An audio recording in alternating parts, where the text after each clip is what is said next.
राम राम दोस्तों, आप सभी को हरतालिका तीज व्रत की ढेर सारी शुभकामनाएं। आज की वीडियो में हम जानेंगे कि हरतालिका तीज व्रत की पूजा विधि क्या है, पूजा की चौकी कहाँ और कैसे लगानी है, इस साल 2025 में पूजा का शुभ मुहूर्त कब है और अंत में विसर्जन व पारण कैसे करना है। तो आइए शुरू करते हैं आज की पूरी जानकारी। साल 2025 में हरतालिका तीज व्रत 26 अगस्त यानी मंगलवार को रखा जाएगा।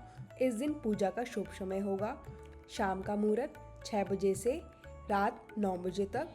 इसी समय के बीच पूजा करना श्रेष्ठ माना गया है। पूजा की तैयारी कर लेते हैं। पूजा के लिए सबसे पहले घर में पवित्र स्थान पर एक चौकी बिछाएं। चौकी पर लाल रंग का कपड़ा जरूर बिछाएं। उसके ऊपर थोड़ा सा चावल बिखेर कर भगवान शिव, पार्वती और गणेश जी की फोटो या मिट्टी की मूर्तियां विराजमान करें। यदि आपके पास मूर्तियां ना हो तो मिट्टी से 3 पिंडी बनाकर भी आप पूजा कर सकते हैं। अब चौकी पर भगवान की फोटो या मूर्ति की दाहिनी ओर एक कलश स्थापना करें। कलश में जल भरें और उसमें थोड़ा गंगा जल डालें। साथ ही उसमें हल्दी, सुपारी, एक सिक्का, चावल और कुछ पुष्प जरूर डालें। इसके ऊपर 5 आम के पत्ते लगाएं। पत्तों के ऊपर चावल से भरी एक छोटी सी प्लेट रखें और उस पर 2 बाती वाला दीपक स्थापित करें। दीपक देसी घी या तिल के तेल का रखा जा सकता है।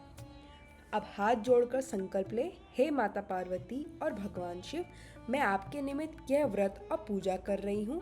मेरी पूजा को स्वीकार करें और यदि कोई त्रुटि हो जाए तो क्षमा करें। सबसे पहले दीपक जलाएं और चौकी पर जल के छींटे देकर शुद्धिकरण करें। फिर भगवान शिव, पार्वती और गणेश जी का अभिषेक करें। पहले जल से स्नान कराएं, फिर दूध या पंचामृत से स्नान कराएं, अंत में पुनः जल से स्नान कराएं। अब भगवान को वस्त्र अर्पित करें। शिव जी को मौली और जनेऊ करें, माता पार्वती को चुनरी या लाल कपड़ा और गणेश जी को मौली। इसके बाद सभी को तिलक लगाएं। शिव जी को केवल चंदन लगाएं, पार्वती और गणेश जी को चंदन व रौली। तिलक पर अक्षत अर्पित जरूर करें। भगवान शिव को बेलपत्र, धतूरा, भांग और मदार चढ़ाएं।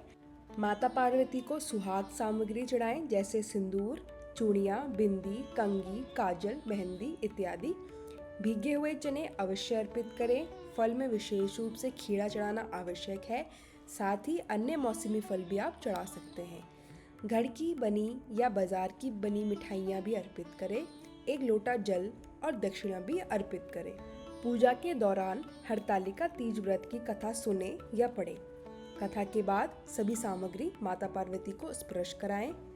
अंत में कपूर या दीपक से आरती करें। पहले गणेश जी की, फिर शिव जी की और अंत में माता पार्वती की आरती करें। यदि यह आपका पहला व्रत है तो माता पार्वती को एक साड़ी या चुनरी अर्पित करें। इसके बाद किसी सुहागिन महिला को ये दान कर दें। पूजा के बाद माता पार्वती को सिंदूर का स्पर्श कराएं और उसे अपने माथे पर लगाएं और सुहाग लें। प्रसाद सभी घर के सदस्यों में बांट दें। चौकी को उसी रात न उठाएं। चौकी और सामग्री का विसर्जन अगले दिन करें। व्रत का पारण भी अगले दिन भीगे चने खाकर ही करें। इस प्रकार हरतालिका तीज व्रत की पूजा संपन्न होती है। माता पार्वती और भगवान शिव की कृपा से विवाहित महिलाएं का सुहाग अखंड बना रहता है और अविवाहित कन्याओं को योग्य वर की प्राप्ति होती है। जय माता पार्वती, जय भोलेनाथ, हर हर महादेव।